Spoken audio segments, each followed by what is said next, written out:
Hello and welcome back to An Old Man Watches, and today I'm going to be talking about four TV movies about the superhero Starman, which were all released in the United States, at least in 1965 or possibly 1964.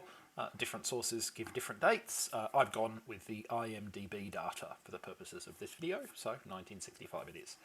And the backstory of all four films is that an alien civilization, the Peace Council of the Emerald Planet, is aware of Earth and monitoring what happens here.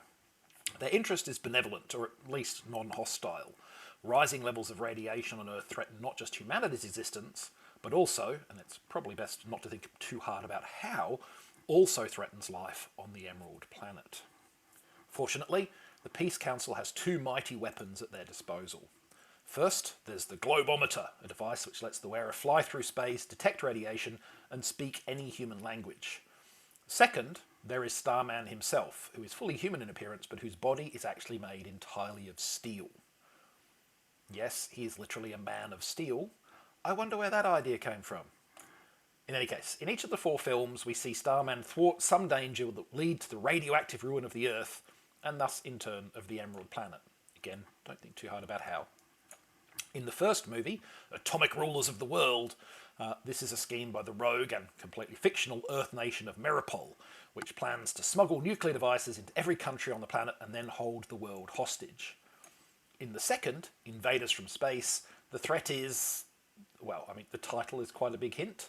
The Salamander Men of the planet Kulamon in the Moffat Galaxy. You're not allowed to just kind of say the Salamander Men, it has to be the Salamander Men of the planet Kulamon in the Moffat Galaxy intend to destroy Earth, and their plans for nuclear Armageddon must be stopped. The third film's title, Attack from Space, is barely distinguished from that of the previous entry, but that's fitting because so is the premise. Another group of aliens have plans to conquer Earth. Comically inept plans in this case, but plans nonetheless. And then finally we come to Evil Brain from Outer Space, a title that sounds at least 500% more fun than the film actually is. This time, Starman must save the Earth from the followers of Balazar, an evil alien genius whose prodigiously overdeveloped brain was preserved after he was assassinated. So despite being released in the mid-60s, these films were actually all adapted from a 1957 Japanese show, Supergiant. Consisting of 9 episodes, each of sort of 40 to 50 minutes in length, Supergiant was the first superhero to appear on Japanese cinema, and seems an obvious source of inspiration for newer Japanese superhero series such as Ultraman, Kamen Rider, and Super Sentai, or, to give it its Anglosphere name, Power Rangers.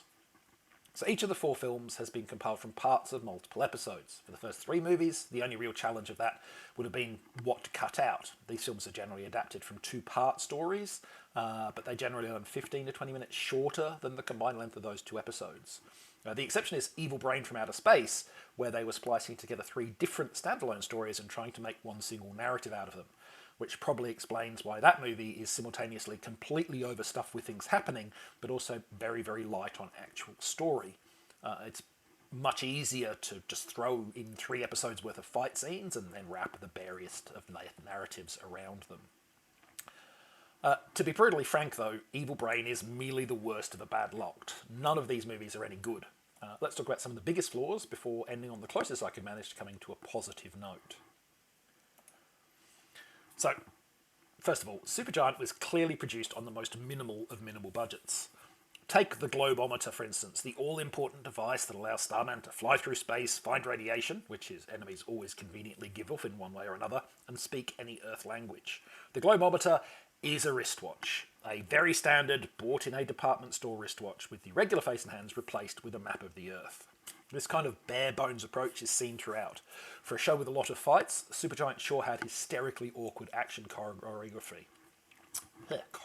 Try saying that word fast. Having 2 people convincingly pretend to really fight each other is actually pretty tough. None of these films ever come close, and to be frank, they rarely even try. Much of the quote-unquote fighting is characters performing flips and other gymnastic moves or martial arts stances while safely standing some distance apart. Which, to be fair, is still a feature of this kind of show based on what little I'd ever seen of Power Rangers. The show also indulges in lots of the old "they can disguise themselves as humans" trick to minimise the amount of footage where characters need to wear costumes, makeup and prosthetics. They really have spared every expense. And then there are the costumes, which range from just kind of there to deliriously ill-conceived. The Peace Council are a particular low or highlight, depending on how amused you are by extravagantly naff weirdness. How naff, you ask? This naff. I mean, I've watched pretty much all of classic Doctor Who from the 60s and 70s and 80s, and this is stuff even the BBC would have thought twice about before committing to screen back then. This scene that you're seeing the still from is even better / worse when you see it in full motion video, because while none of the characters have any audible dialogue, they all just kind of not quite synchronously wave their arms in the air while the narrator rabbits on over the top of them. Speaking of which, it's clear that the company adapting Supergiant to the English-speaking market has also done so on the smallest possible budget. And one obvious way they've done so is by relying heavily on voiceover narration. Using this cuts down on your cast size, since one person can fill in a whole bunch of information that multiple characters would otherwise have to said to one another. So, you know, if two people are talking, you'd have to cast two people, but not if you narrate over the top of them just telling you what they said. It also makes the dubbing process easier, since there's no need to try and make what's being said match at all the movement of the on-screen characters' mouths, which, you know, saves a lot of time and money. And to give credit where credit is due, where characters are shown speaking, the adapters have made an effort to write words that kind of believably match the footage. It's not perfect, but it's way less distracting than English dialogue that doesn't match the characters' lip movements at all. Now, in terms of actual quality of the voice acting, mind you, it's very hit and miss. It's generally more lively than the kind of hack job I see on modern streaming platforms, but to be honest, that's a really low bar to clear. And it's pretty obvious that there was no consistent direction regarding accents. All the characters are clearly Japanese, of course, but while most of the English-speaking voice actors have sensibly stuck to what sounds like their own natural accents, a few occasionally seem to have a stab at sounding Japanese, which goes as poorly as you might expect. And as racistly as you might expect. So, in case it's not already obvious, all of these movies are terrible. But the last one is deliriously... Oh, sorry, but one is deliriously so. And I'll be honest, I'd much rather something that leaves me goggle-eyed in wonder at its awfulness than something that's merely bad. And boy, does Attack from Space inspire some goggle-eyed wonder on this front. We begin with the standard Starman intro, Council of Peace on the Emerald Planet, yada yada, terrible threat to the galaxy, tiddly-dee.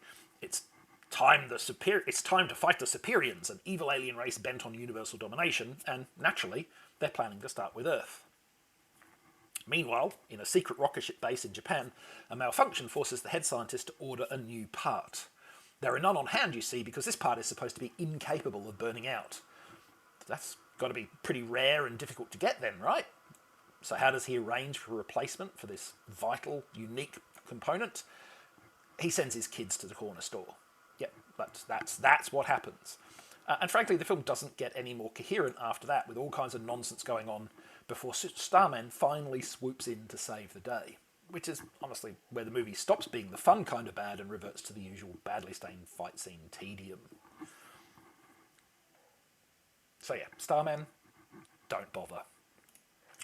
Next time, it'll be my 300th video, and Halloween is fast approaching, so let's veer towards something that I not only liked, but which is apropos to the season, the 1998 sci-fi comedy horror The Faculty.